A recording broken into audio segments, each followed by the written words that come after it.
25-year-old handyman did this to me while I was sitting on the sofa. A true story, safe version. Life has a strange way of surprising us in the most ordinary of moments. For years, my daily routine had been predictable: wake up, prepare breakfast, go to work, come home, and spend my evenings either catching up on chores or relaxing on the sofa with a book or a show. My name is Emily Parker, I'm 38 years old, and I live in a quiet suburban neighborhood in Denver, Colorado.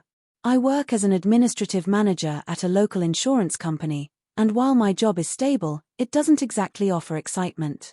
Perhaps that's why I was caught off guard when something unexpected happened one Wednesday afternoon that shifted how I looked at myself, my surroundings, and the people I let into my home. It all began when my living room window frame started showing signs of wear. The wood had softened from water damage, and the glass rattled whenever there was a strong wind.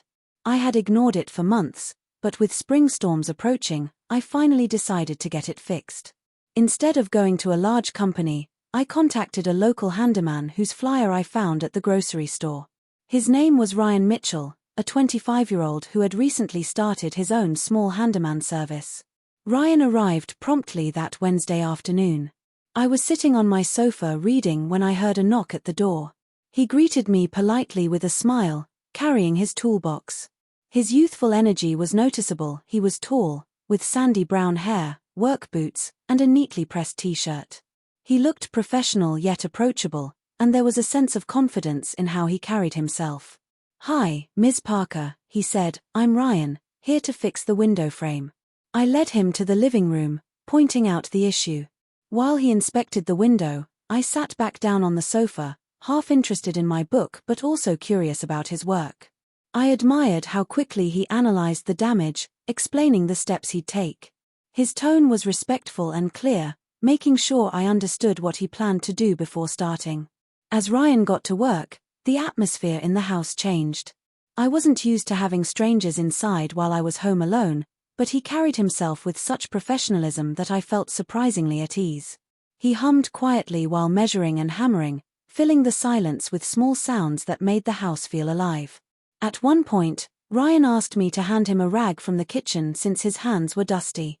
I got up, brought it over, and he smiled warmly, thanking me. That simple exchange felt oddly refreshing. In my everyday routine, I rarely had conversations beyond work-related matters or small talk with neighbors.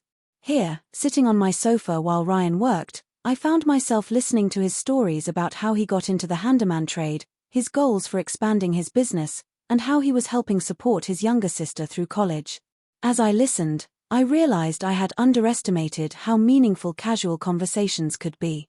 He wasn't just fixing my window, he was unknowingly breaking me out of a cycle of monotony. The afternoon stretched on.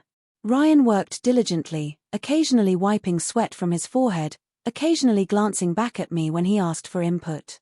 I laughed at some of his jokes, shared little anecdotes about my own life, and before I knew it, hours had passed. I was still sitting on the sofa, watching this young handyman turn a broken, rattling window into something sturdy and new. When he finally finished, the window looked perfect, secure, polished, and much better than before. He dusted off his hands, packed his tools, and asked if I'd like him to check any other areas of the house while he was there. I was impressed by his dedication, and although I didn't have anything urgent, I appreciated his thoroughness. Before leaving, Ryan handed me his business card, assuring me that if anything else came up, I could give him a call anytime. I thanked him sincerely, not just for the repair but for bringing a rare sense of liveliness to what would have otherwise been a quiet, ordinary day. Later that evening, as I sat once again on the sofa, I reflected on the experience. I realized that sometimes, it isn't grand gestures or major events that change us, it's the simple, unexpected interactions with people who cross our paths. Ryan had reminded me that there was still warmth, kindness, and connection to be found in daily life. In the days that followed, I found myself more open to little interactions with people. I chatted more with neighbors, smiled more at colleagues, and even called Ryan back for another small repair, not just because I needed it, but because I valued the energy he brought into my home.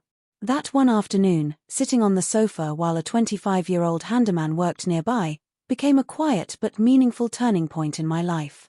It wasn't a dramatic story of romance or betrayal.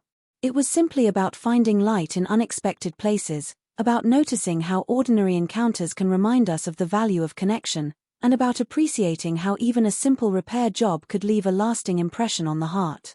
And perhaps that's what makes life so unpredictable, the knowledge that any day, even one that starts off routine, can surprise us in ways we never imagined.